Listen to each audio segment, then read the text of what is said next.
పిత పుత్ర పవిత్రాత్మ నామమున ఆమేన్.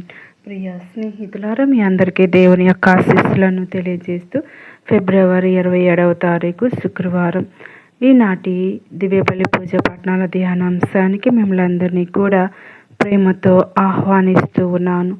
మొదటి పట్టణము ఎస్కేల్ గ్రంథం 18వ అధ్యాయం 21వ వచనం నుండి 28వ వచనం వరకు. భక్తి కీర్తన 130, 1, 2, 3, 4, 5, 6, 8 వచనములు. మత్తయి సువార్త 5వ అధ్యాయం 20వ వచనం నుండి 26వ వచనం వరకు ఈ యొక్క వాక్యాన్ని చదువుకుని ధ్యానించుదాం. దయగల దేవుడు మన యొక్క హృదయాన్ని వాక్యాన్ని వినటానికి, ధ్యానించటానికి, జీవించటానికి తెరచుదురుగాక. ఆమేన్. ధర్మశాస్త్ర బోధకుల కంటే, పరిసయ్యుల కంటే మీరు నీతివంతమైన జీవితం జీవించిననే తప్ప పరలోక రాజ్యమున ప్రవేశింపరని చెప్పుచున్నాను. నరహత్య చేయరాదు, నరహత్య గావించువాడు న్యాయాధిపతి తీర్పునకు గురియగునని పూర్వులకు శాసించిన మాట మీరు విని ఉన్నారు కదా.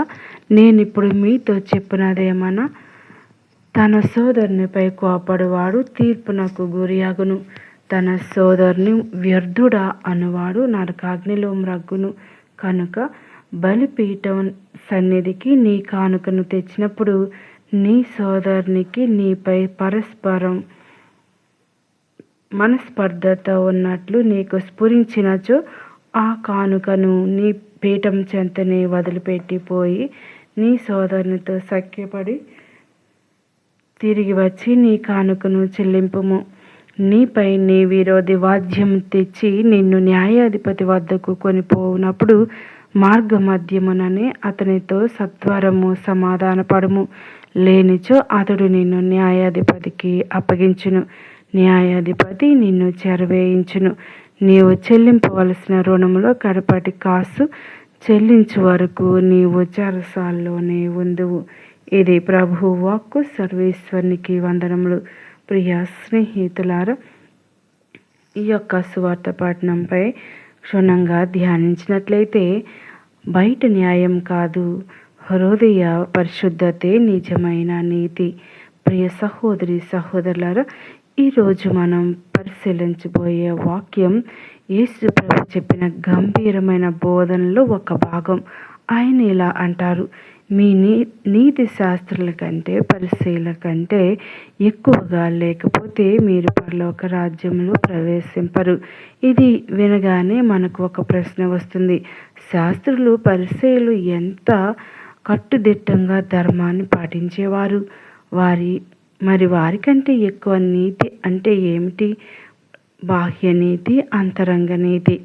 పరిసయ్యులు బయటకు మంచివారిలా కనిపించేవారు, నియమాలు పాటించేవారు, కానీ వారి హృదయంలో గర్వం, ద్వేషం, విమర్శ ఉండేవి. యేసు ప్రభు మనకు చెబుతున్నది, దేవుడు కేవలం మన చేతలనే కాదు, మన హృదయాన్ని చూస్తాడు. మనం హత్య చేయలేదు అని అనుకోవచ్చు, కానీ మన హృదయంలో ఎవరి పట్లనైనా ద్వేషం ఉందా, కోపం ఉందా? యేసు అంటూ ఉన్నారు, ఎవరైనా తన సహోదరునిపై కోపపడునవాడు తీర్పుకు పాత్రుడు. అంటే హత్యకు ముందే ద్వేషమే మొదలవుతుంది. పాపం మన హృదయంలోనే మొదలవుతుంది. కోపం ఒక చిన్న నిప్పురవ్వ. చిన్న కథ ఏం చెప్తుందంటే, ఒక గ్రామంలో ఇద్దరు స్నేహితులు ఉండేవారు. చిన్న అపార్థం వల్ల ఒకరినొకరు మాట్లాడటం మానేశారు. సంవత్సరాలు గడిచాయి. చిన్న కోపం పెద్ద ద్వేషంగా మారింది. చివరకు వారి కుటుంబాలు కూడా విడిపోయాయి. ఒకరోజు వారిలో ఒకరు అనారోగ్యంతో మానసికపై ఉండగా చిన్న కోపాన్ని అప్పుడే క్షమించి ఉండాల్సింది అని కన్నీళ్లు పెట్టుకున్నాడు. చిన్న కోపం పెద్ద నాశనం చేస్తుంది. రాక అని పిలవడం. ఆ కాలంలో రాక అంటే అయ్యో మూర్ఖుడా అనే అవమానపూర్వక పదం. యేసు చెబుతూ ఉన్నారు, మాటలతో కూడా మనం గాయపరచకూడదు.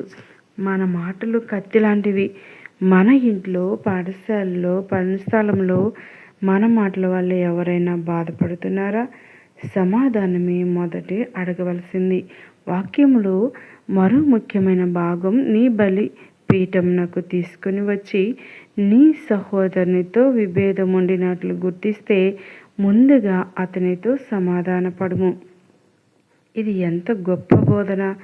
దేవుడు చెప్తూ ఉన్నాడు, ప్రార్థన కన్నా ముందుగా, బలి కన్నా ముందుగా సంబంధాలు సరిచేయాలి. దేవుని ముందు నిలబడే ముందు మన హృదయం శుభ్రంగా ఉండాలి. జీవితానికి ఎలా వర్తింపు చేసుకోవాలి? మన కుటుంబంలో ఎవరైనా మనస్పర్ధ ఉందా? ఎవరితోనైనా మనస్పర్ధ ఉందా గమనించాలి.